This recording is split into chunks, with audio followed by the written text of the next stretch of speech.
causal inference and different views on that. And the first speaker is Anne, and take it away. Thank you, Erin.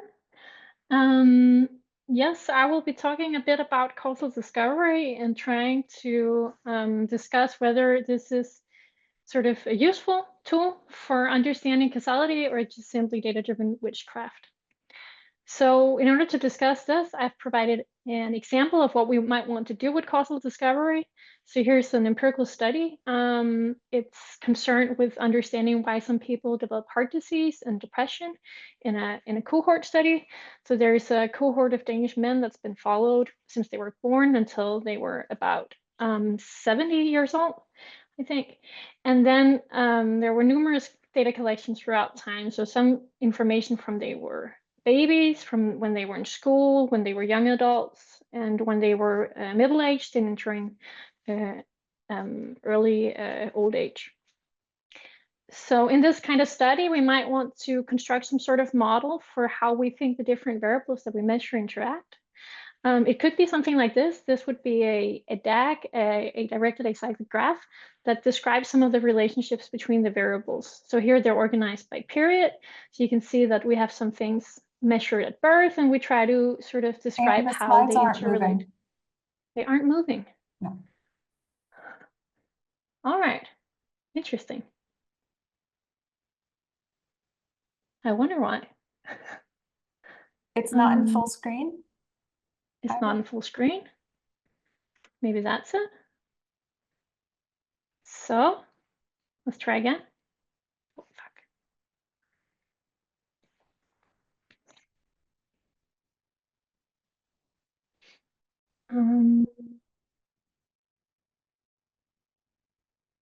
Maybe this is better. Can you see my slides? Yes, but it's still not full screen. All right. How about now? Can you see them changing? So, so we have this data structure where we're following people over time, and we want to have some sort of model for it. So we want to have some variables measured at different times to understand how they interact. And this is the directed acyclic graph I was talking about before. Sorry for the interruption. So what would be a statistician's dream here? It might be to simply have some data, empirical data on these variables that we saw before, all these different things that we might want to measure, and then infer a graph by doing some fancy statistics or machine learning or whatever, and then get this DAG. And I will, this is what we will refer to as causal discovery, and I will try to get some insights into how you might be able to do that and also the limitations of it.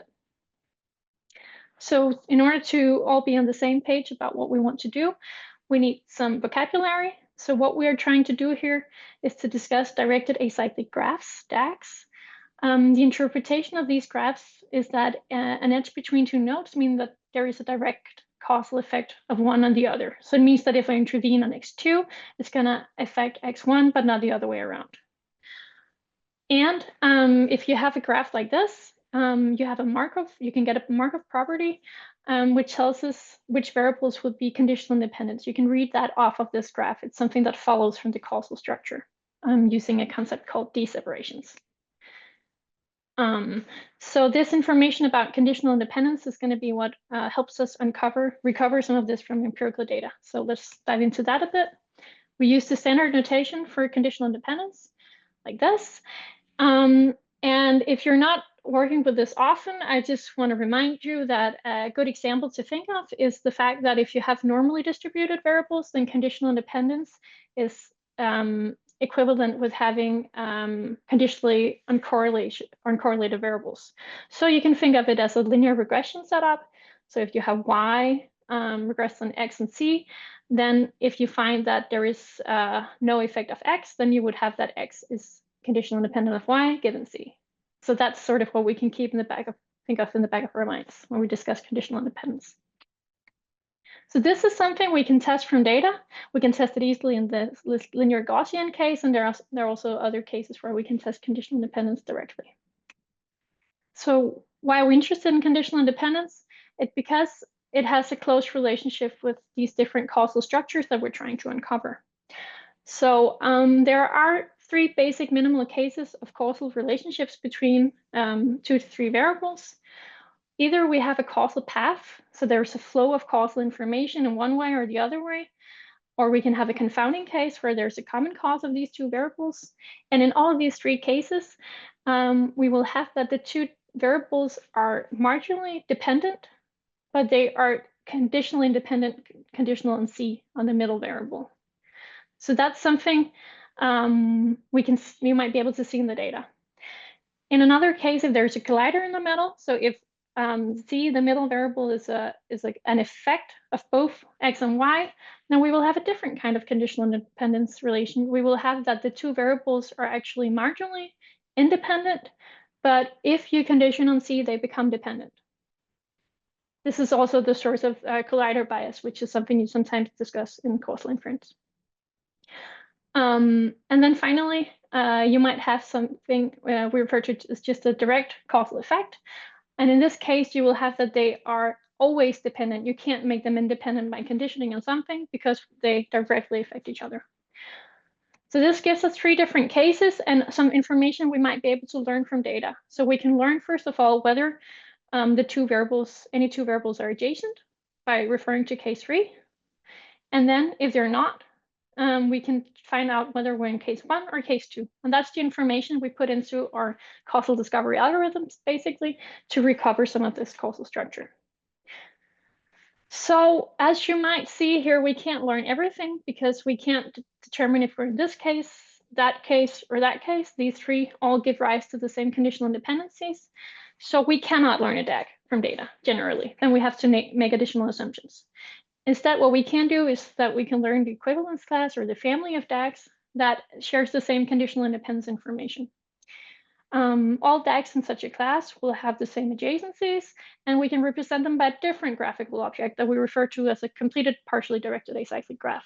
So up here we have a DAG, and we have the corresponding CP DAG, completed partially directed acyclic graph, which refers to its equivalence class.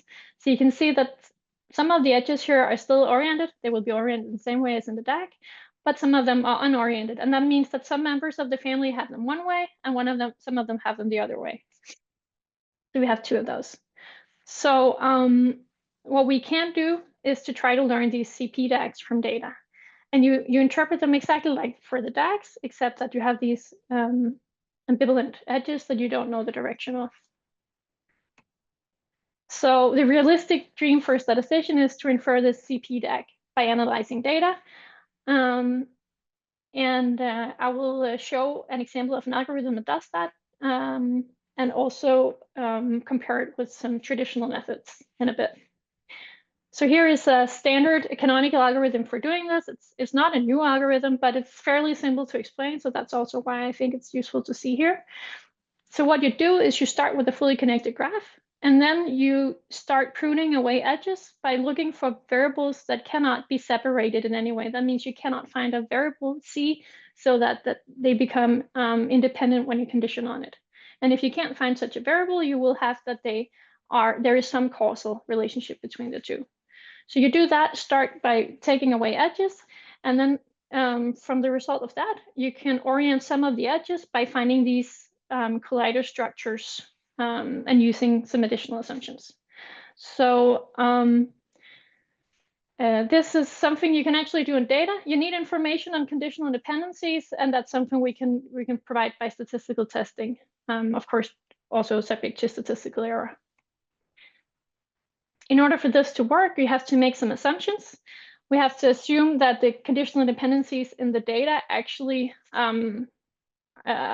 also correspond to or imply the DAG structure. So there's no additional information in the data except what comes from the DAG structure. We have to assume that the data generating mechanism is in fact acyclic, so there are no feedback loops. Then we have to assume that we're not conditioning on observed colliders, and most crucially, that there's no unobserved confounding. This is something that we can handle if there is, but we need to use a different algorithm that's more difficult to interpret, so I won't go into that today. If we do have these assumptions fulfilled and a valid test of conditional dependence, then we can prove mathematically that this algorithm I just showed you, simple algorithm, will be correct. It won't make false claims, and it's complete. So you can't learn anything additional about this causal structure without having additional assumptions. So that's quite neat. Just to mention that this is not a research field that stopped in 1991 when this algorithm was posed. There are a lot of other different algorithms that are suited for special cases, also for doing causal discovery. And I will now focus on one that's an adaptation of this PC algorithm that also uses background information, temporal background information specifically. Because we've done this comparative study where we tried to compare this traditional approach for constructing DAGs, so having expert think a lot and refer to theory and existing literature, and then use a causal discovery algorithm and see if you get the same results. So that's what I'm discussing now. So it's the big man versus machine comparison. So here are the results from the experts. This is the DAG they drew. There were two experts. They had the consensus model here, and that's what they agreed on. And there are some edges here that are blue. That's the one they have most confidence in. So we can compare this to the graph that we got from our discovery algorithm, TPC. It looks like this. And if you compare the two, you can see that they are similar in some places and dissimilar in other places. I've tried to summarize a comparison here in a confusion matrix. So we see generally that there are 10 adjacencies, so places where we have edges where the two agree. There are 181 places where the two different graphs agree that there is not an adjacency, so there's no edge. And then there are 20 edges claimed by one algorithm, by the algorithm, but not by the experts, and 20 the other way around. And it's symmetric by design because we made the discovery procedure search for the same number of edges total. So how well is this result? Well, if you compare it to random guessing, assuming that the expert model is correct, we find that a very low p-value. So we see that it's very unlikely that this is just due to random guessing. If we look into the shared adjacencies, so these 10 edges that they share, there's no disagreement on orientation. So they are going the same way. If we look at these high confidence edges, the blue edges, then we recover 6 out of 7 of those. The only one we miss is this one. So it seems like we are actually capturing something in the discovery procedure. You can also look further into the 20 edges claimed by the discovery procedure, but not by the experts. And we try to do like a post hoc classification of those, where we find that most of them are in fact quite plausible. We looked into each of them and discussed it using existing literature. So it seems like this algorithm is actually finding something that the experts might have overlooked at first and find meaningful to add later on. So in conclusion, obviously correlation does not imply causation, still doesn't, never will. But we do have the opposite relationship. So causation implies association. So we can rule out some causal links due to lack of association. And these discovery algorithms is a systematic way to summarize that information. And the results we get from the algorithms are not perfect, but it seems like the current practice is neither. So maybe this is a useful supplement to what we can already do. And that was it. Thank you for listening. Thank you, Anne. So I am next. Can you see my screen? Yes. Okay, so today I'll talk about going beyond the instrumental variable inequalities. And I'm Erin Gabriel from the section of biostatistics in the University of Copenhagen. My screen is moving, yes? Can someone just say? Yes. Yes, thank you. So I'm going to start with the DAG, which Anne hopefully introduced. And here in this DAG, the assumption that the treatment is randomly assigned is encoded. And so the DAG also has encoded structural equation models, which are just the parents of some set of the measured variables, and they map to the children in that same set. We assume that there are no common causes of X and Y here. So the observation just conditional on X coincides with the potential outcomes that we would want to estimate. So this DAG encodes that assumption that C and X are independent, and we can falsify this just directly, observably, by just looking for an association between C and X. This is a very simple constraint that's implied by the DAG that could be falsified by the data that you observe, but there are more complicated ones. Just to give another example, this is a DAG with unmeasured confounding. It's defined as unmeasured and this U, and it could be a vector or a set of unmeasured confounders. And we're denoting it as unmeasured by this dashed circle around it. But there is a, sorry, we can look at the marginal, we can break down the marginal observed variables or probabilities of X and Y in various ways, and directly from this DAG by the fact that U doesn't have any parents. This is implied by the DAG. And we can ask, does this DAG constrain the observable probabilities in any way? And in fact, it does not. So there are no constraints complied by this DAG as they are in the IV setting. So a quick review of causal constraints, the instrumental variable constraints. It's actually, they were first introduced by a paper by Pearl in 1995, but they are famously introduced in the Balke and Pearl paper, which also introduces the very famous IV bounds.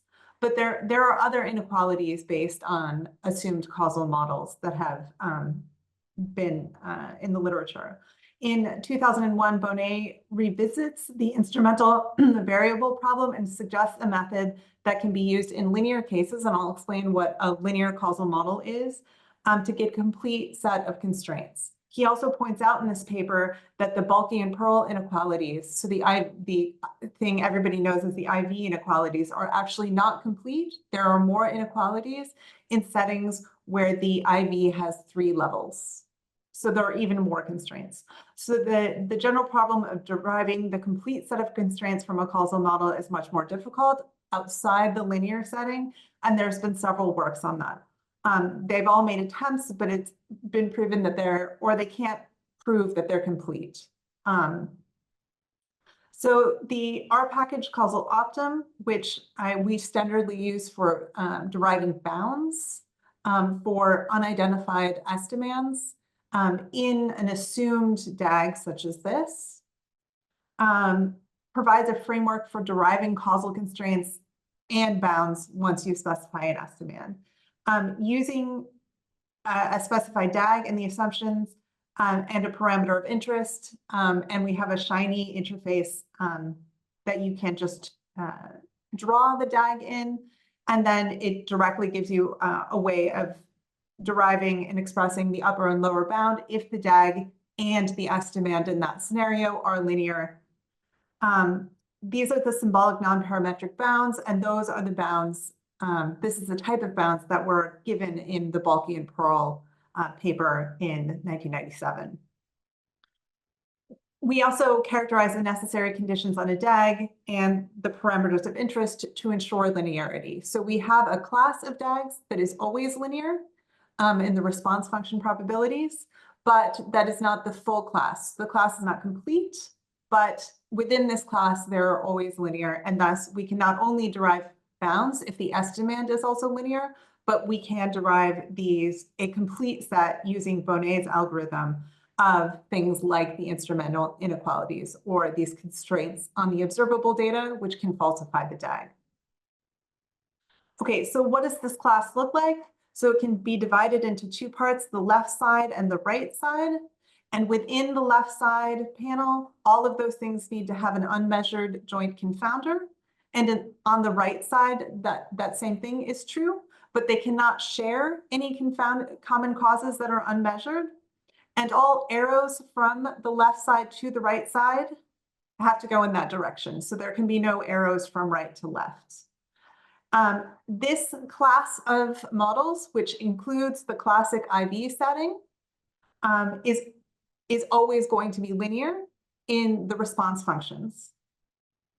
But what does that mean? So if we let the observable probabilities be denoted by this bold P, the unobservable response functions, this is how the parents lead to a given variable. Okay, so those are unobservable functions. And we obtain a linear system of equations based on this R matrix, which is just a matrix of 1 and zeros. So this is a linear combination of the response functions that leads to the observable probabilities, which in this case would not include the unmeasured confounders. Okay, so an algorithm for doing this was described in Sachs et al. In 2023, and it gives a way to find this R matrix. The paper also shows that these linear constraints are complete for all graphs that meet our criteria.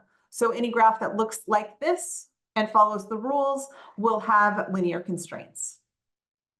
Okay, so the observable constraints will be mapped to these unobservable Qs, which are the response pattern probabilities, if and only if the model holds.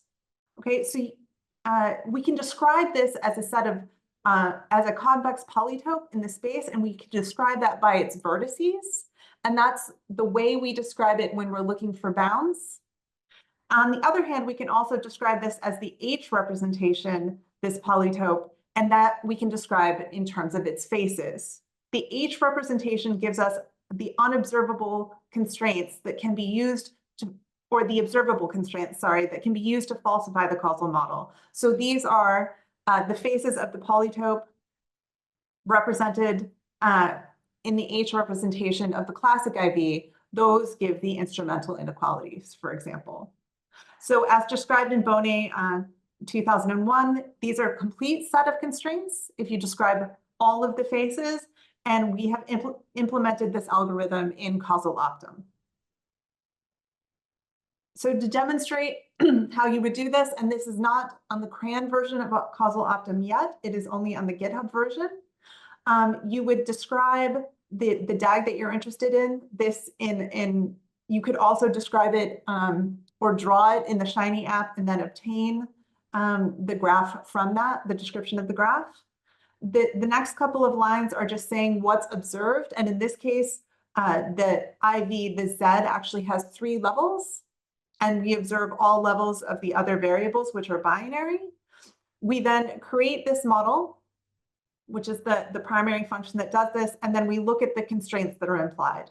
And these are the complete set of constraints, which include more constraints than would be implied by just extending the IV inequalities to 3 levels. Okay. So the future of this, using this within Causal Optim, so we have plans to integrate this into the Shiny app interface directly. So if you use the Shiny app interface now to derive bounds, there's just a button to derive bounds once you've drawn the graph and specified your S-demand. And we want to allow a similar thing for deriving constraints. We want to extend this to some nonlinear cases. It is much, much more difficult, but we are currently working on it. And we want to integrate this into what Anne was demonstrating earlier, the causal discovery algorithms. So once you've narrowed down a DAG to a smaller set of measured variables, it could be possible to use these inequalities to falsify it for a given data set.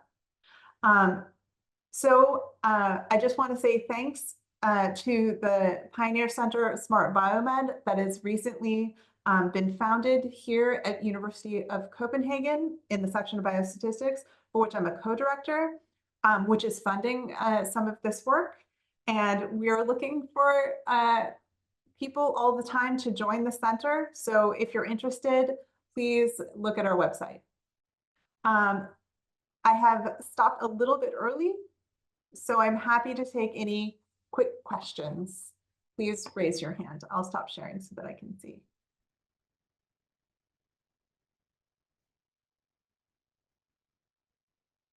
Any questions from the panelists or the attendees?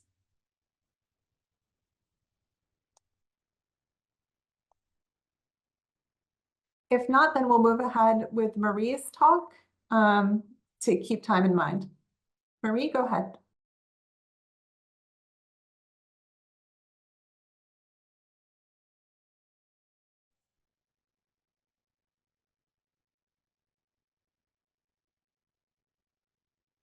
Okay, can you see my screen? Yes. Perfect. Okay, so what I will talk about is sort of a demonstration of how to use these methods that Erin just described to derive bounds on separable direct effects when there are unmeasured intermediate confounders. So yeah, this is joint work with Erin and Michael Sachs, also from Copenhagen. So first, some background. So when doing causal mediation analysis, this is often based on natural direct and indirect effects, which are defined in terms of these cross-world counterfactual outcomes. So counterfactual outcomes in a world where treatment is assigned to some level A and the mediator to the level it would have had under a different treatment assignment. And to identify these natural direct and indirect effect requires some cross-world independent assumptions. And this is a somewhat controversial assumption because it's not generally empirically verifiable, and it implies that natural direct and indirect effects cannot be identified when there are post-treatment confounders, so mediator outcome confounders that are affected by treatment. So an alternative causal mediation framework is this separable effects or interventionist effects framework, which was first proposed in this paper by Jamie Robbins and Richardson. So here, instead of relying on cross-world counterfactual outcomes, you consider interventions on these components of treatment. So we can assume that treatment has these different components. So one component that only affects the event of interest directly, and one that only affects the event of interest through the mediator. So these components are deterministic functions of the treatment A, so they aren't observed in our data, but we assume that at least in principle, we can intervene on these components. Yeah, so the setting that we will consider, we will assume that our treatment and mediator and outcome are all binary, and we will assume there is a set of unmeasured confounders which affect our mediator and our outcome. And yeah, then AM is the treatment component that only affects the outcome to its effect on M, and AY is the treatment component that only affects the outcome directly. And yeah, so what we want to do is we want to derive some bounds on the separable direct effect in this setting. And yeah, we can also write the associated nonparametric structural equation model like this, where the epsilon and the u are some exogenous variables, and these f functions are some deterministic functions. And yeah, the separable direct effect that we want to bound is defined like this. So it's the difference in expected outcomes between setting the AY component to 1 and to 0 while fixing the AM component to some level A. Yeah, so we don't have any unmeasured confounders U, then the separable direct effect can be identified from the data under these assumptions A1 to A3, which can be read off the single-world intervention graph that corresponds to this intervention to set AM to some level and AY to some level AY. But if we have an unmeasured confounder U, then only A1 here holds, so the separable direct effect is no longer identified from the data. So then when we have a causal quantity that's not point identified, we can sometimes derive causal bounds, so a range of possible values that are consistent with the observed data. So we will consider bounds that are nonparametric, so we won't make any parametric assumptions such as linearity, and we'll consider bounds that are symbolic, so a closed form expression. It's in terms of the observable probabilities.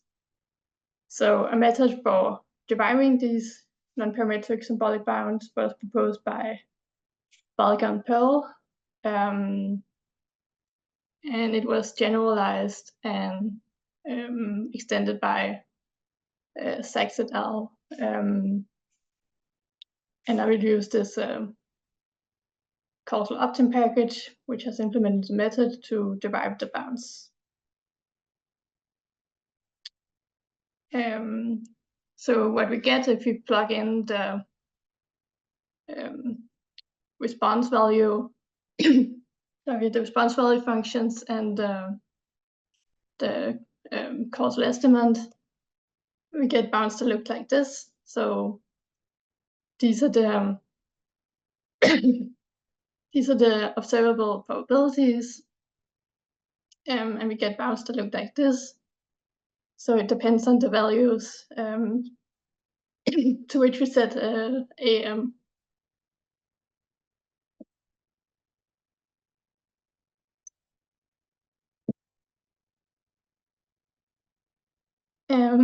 Yes, and then I will just demonstrate an application of this method. So I will use this peanut allergy study data. So this is a 2-arm randomized trial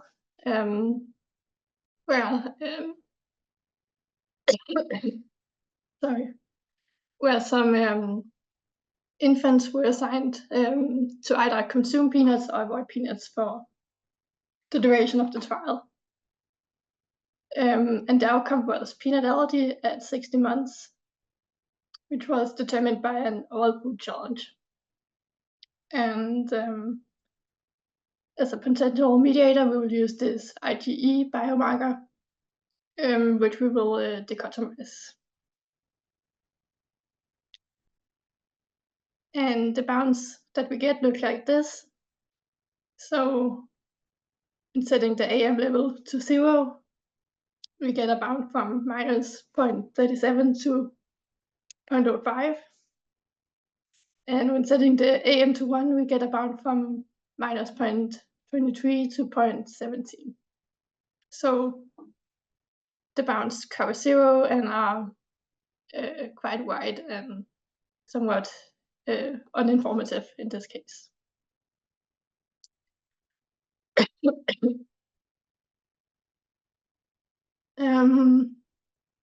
Yes, some concluding remarks.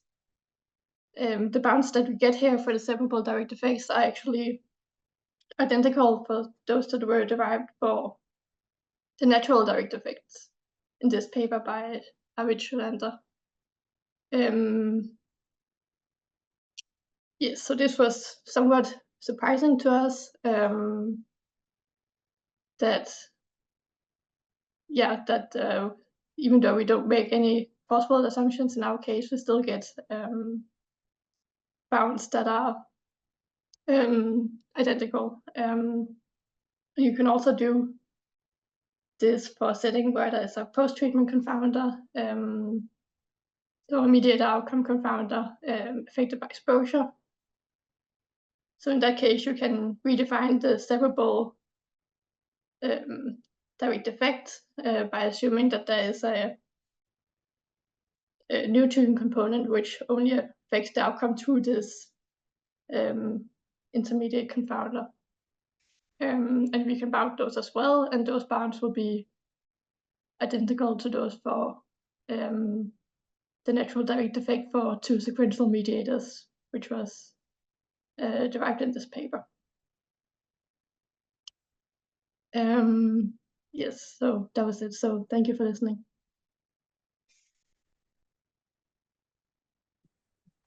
Thank you, Marie. Are there any questions from the panel or the attendees? Please just raise your hand. If not, then Helena, you can get started. Thank you. And you can hear me? Yes. Nice. And I will try to share, and please let me know if you can actually see the slides moving. I will also not use the full screen mode. Can you see them a bit? I can see them. And you can They see are them moving. Okay, that's very nice. Okay, so I'm Helena Rutgaard. I'm an associate professor also at the section of biostatistics at the University of Copenhagen. So I'll just talk a little bit about the work that I'm doing on targeted learning for recurrent events analysis, which is joint work with Professor Mark Vanderland from UC Berkeley. Right. So just first, as a brief overview of what the brief things that I wanted to go over. So I'll introduce the data setting, which is really just the basic recurrent events data setting. Then I'll talk a bit about the statistical estimate, how this relates to the traditional recurrent events literature, particularly what it entails to move beyond independent censoring assumption. And then I'll also just briefly outline what this work is really about, which is a targeted learning estimation procedure for these sort of data and estimation of the statistical estimate. Yeah, so I wanted to point out also that this work really continues in line with previous research I've done with Mark and also other colleagues on so-called continuous time Tim Lee. So that is focused on more general longitudinal data settings, but also simpler, say, survival or competing risk settings. But this work is then about the intrinsic complications that arise with recurrent events data, but also that can sort of use the fact that some things are simpler than at least the full longitudinal data setting. So that that gives us some other tools that we can use for estimation. So I'll try to sketch that very briefly. Okay, but just a bit of context before I really start. So there's this whole, you can say, traditional recurrent events literature. This is a very well-established subfield of event history analysis. And it's nicely summarized by the Cook and Lawless book from 2007. Then there are two traditional primary approaches to recurrent events. One is based on intensity-based models or methods that would target regression parameters, and the other one, the other primary approach studies and proposes methods for marginal parameters, but these largely rely on the assumption of independent censoring. So the traditional, as I call it, recurrent events literature seem somewhat detached from causal inference ideas and also nonparametric efficiency theory. I think there are some real benefits of integrating these ideas. And before I start with our contribution, I also just wanted to point out that there are some new exceptions to this that I just wanted to point out. So yeah, like these papers that I've referenced down here propose like a causal framework for discussing estimates in recurrent events analysis. And then there are also other approaches discussing efficiency theories. So that is closely related to what we do, but without going into too much detail, then what we're trying to contribute with on top of this is a double robust and efficient estimation method for flexible substitution or plug-in estimation of marginal causal parameters in recurrent events analysis. So you can say just very briefly, why do we want to do that? Well, so this will allow us to make better use of recurrent events data, both in clinical trials, but also in observational studies. So this really acknowledges that there is information to be found beyond just first events, particularly to shed more light on actual disease burden for patients. But in order to do so, we need to properly address dependence between events. This is not very easy. And particularly, we should do it in a way so that we don't interpret, in the end, parameters that are defined as regression coefficients of the parametric or semi-parametric model. If we can do this properly, we can gain efficiency. We can also get consistency with fewer assumptions. And then altogether, this is also necessary groundwork to be done to be able to move on to settings with dynamic treatment interventions. Yes.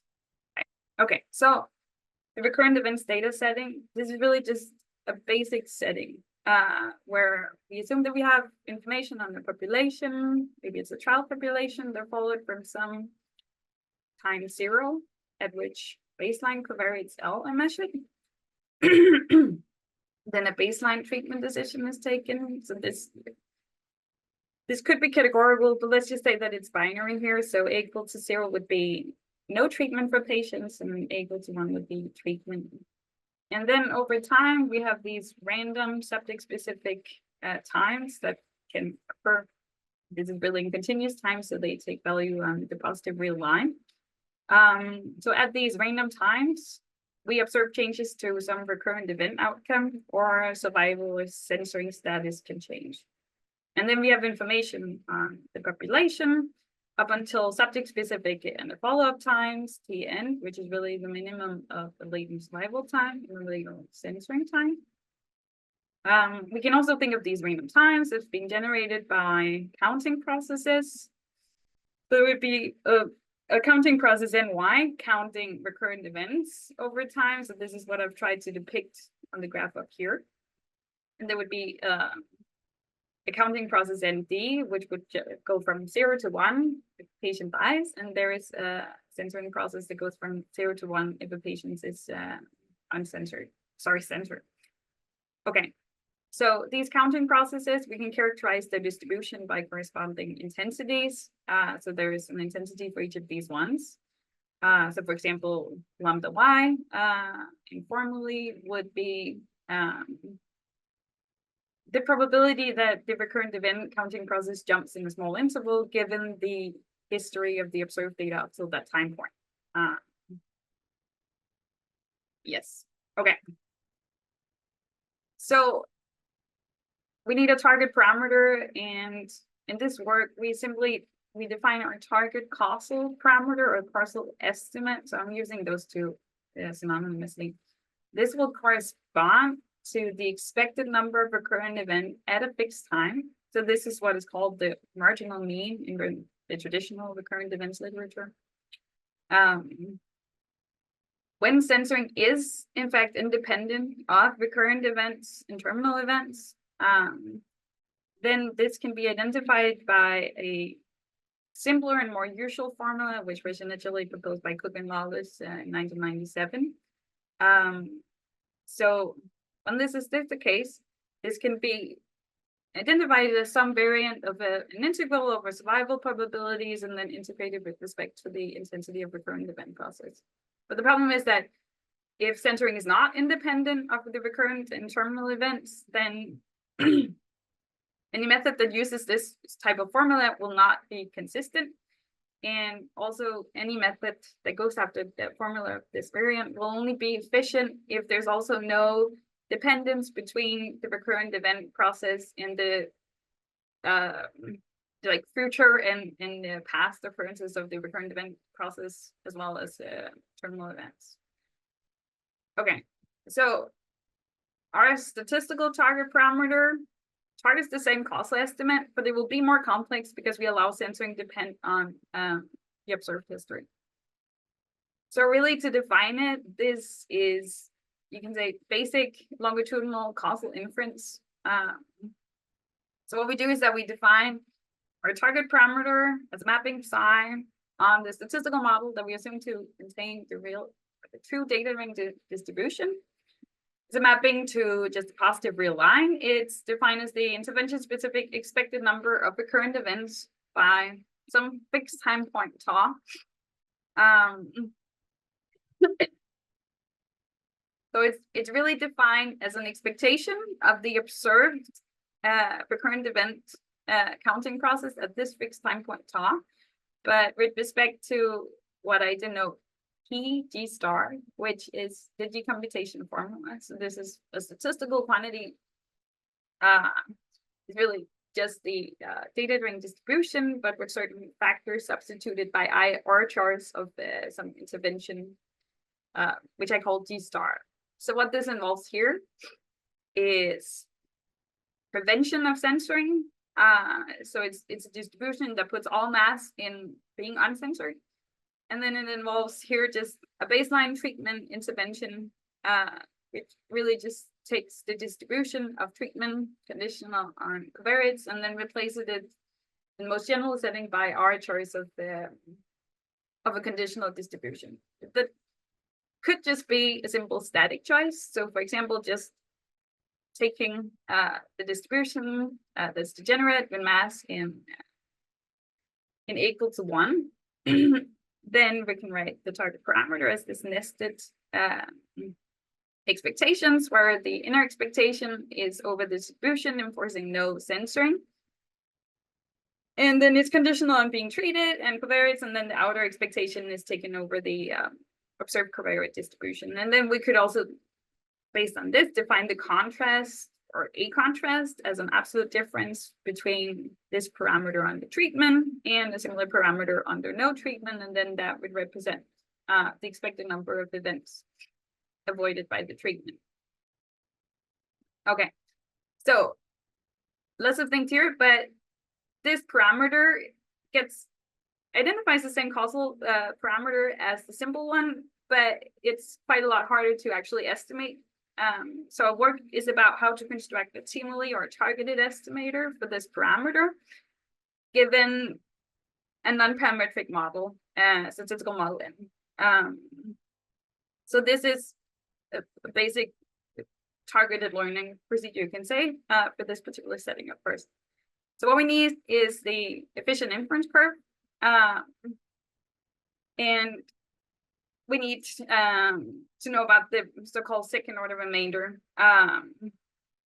So the efficient inference curve here will involve some marginal integrals, some rather complex conditional expectations.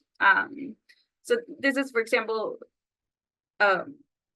this is a part about this estimation problem where it gets a lot harder than just the basic survival competing risk setting.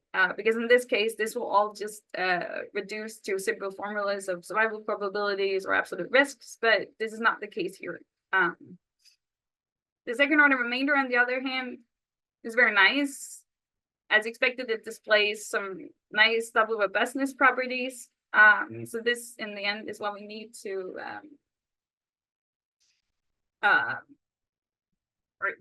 be able to supply methods that can be double robust in consistency, but also to exploit double robustness and like rate double robustness, which in the end is what allows us to incorporate machine learning. Right. So our method then also needs like a method to evaluate the decomputation formula, and also to evaluate the efficient inference curve. So what we do in this work, because it's a complex setting, but it's still simpler than a full-blown longitudinal setting, we just have one post-baseline covariate process, which is the recurrent event process. So in this case, we can actually exploit a recursive relation for direct analytic evaluation of the decomputation formula, which will also allow us to identify these conditional expectations. What we further propose as part of this work is then to use highly adaptive Lasso or Hall estimation. So this is also something we've used before and implemented for basic survival settings, and we've also described it for general longitudinal settings. So we also propose to incorporate that here. what is very nice is that this will allow us to flexibly incorporate, for example, dependence on the number of past events, also time since last event. It also allows us to, without specifying it beforehand, incorporate interactions between time, treatment, everything. And there's a very nice thing about this whole estimator is that it actually adheres to sort of the piecewise constant dependence on the past, anything, which is something that we can really exploit in this direct analytic evaluation. So there's a nice interplay between these different things. In the end, we can then provide inference based on the efficient inference curve. Okay, that was just very briefly. So I think actually have a nice amount of time. So I will also just try to sketch this in just some proof of concept simulations where I compare it to methods that do not take post-baseline information into account. So this is a very simple simulation setting. So I have intensities of the recurrent event and the failure processes, and these can depend on whether a recurrent event was observed in the past or not. So there is some real heterogeneity to be taken into account here. And then I have two different settings for the centering mechanism. So in setting one, the intensity of centering can depend on whether a recurrent event was observed in the past or not. So this would be a dependent centering, and a complex dependent centering case. And then in the second setting, I just have independent centering. Yes. I have settings both with and without dependence on covariates, and then I just have a simple randomized treatment just to keep some things apart. And below here on the slide, you can just see what data on one particular person can look like. Yeah, so this would be a person who would have experienced 4 recurrent events, and then they after some time they died. Okay, so our target parameter is fairly simple. So this is actually just the treatment specific expected number of recurrent events by some time point tau. And then I have 3 different estimators. So the first one is just the standard unadjusted nonparametric estimator. So that's the one that was proposed by Cook and Lawless. Just with the only difference is that this is now stratified on treatment. So this one identifies the target causal parameter in the case with independent centering. And then I also have what I call a baseline TMLE. So this is very easy to construct. This actually looks a lot like the survival competing risk TMLE. It does not take post-baseline information into account. That means that a lot of these formulas just simplify a lot, including the efficient inference curve. This actually also resembles what the efficiency framework that was proposed by Bayer and colleagues, the paper I had referenced on one of the first slides. Yes, and then the third one is this general TMLE that we propose here. I have 2 different ones. One is based on a correctly specified Cox model, and then the other one is based on this highly adaptive Lissou that does not include any model specification, right? Okay, so just very briefly, then the upper panel you see here is the one with dependent centering, and the lower panel is with independent centering. And then the left column in each panel includes results for where the setting has dependence on baseline covariates. And in the right panel, there is no dependence on baseline covariates. So in the upper panel with dependent centering, these existing methods, the unadjusted nonparametric estimator and the baseline TMLE, cannot provide correct inference because of this dependence on the recurrent event process. But the TMLE that we propose here, and particularly the Hall TMLE with null model specification, they can provide unbiased estimation and appropriate coverage. Then in the lower panel, we have independent centering. So all these 4 different methods compared here, they all provide correct inference, but then there are efficiency gains of taking in like covariate and also information on the covariate, like the recurrent event process into account. So in the left panel, where there is dependence on baseline covariates. We also gain something from this baseline simile, but in the right panel, when there is no dependence on baseline covariates, no benefits of this baseline simile because it ignores post-baseline information and there is no dependence on baseline information. Whereas the simile and the Hall simile, they both exhibit these efficiency gains from actually taking into account post-baseline information, right? Okay, so this is just my summary. So this is a very nice example of like causal inference tools. They tell us how to incorporate dependence on post-baseline information for analysis of recurrent events data. And this can be done in a way so that we don't change the targeted causal estimate and we don't, in the end, interpret regression coefficients. And what we gain from that is that we have consistency also when we don't have independent censoring, and we have efficiency gains when there is also this heterogeneity or dependence between recurrent events and failure events, for example. So this also serves as a very important basis for moving on to more complex treatment interventions. So for example, to handle stuff like non-adherence. Targeted learning allows us to incorporate flexible modeling to address dependence between events, for example, number of recurrent events. It seems too ambitious of a task to actually be able to correctly specify a lot of, for example, Cox models. So this is really crucial to have something that can flexibly find patterns in the data. And then in the end, we can provide inference based on the efficient inference curve. Right. Okay, so that was it. Thanks.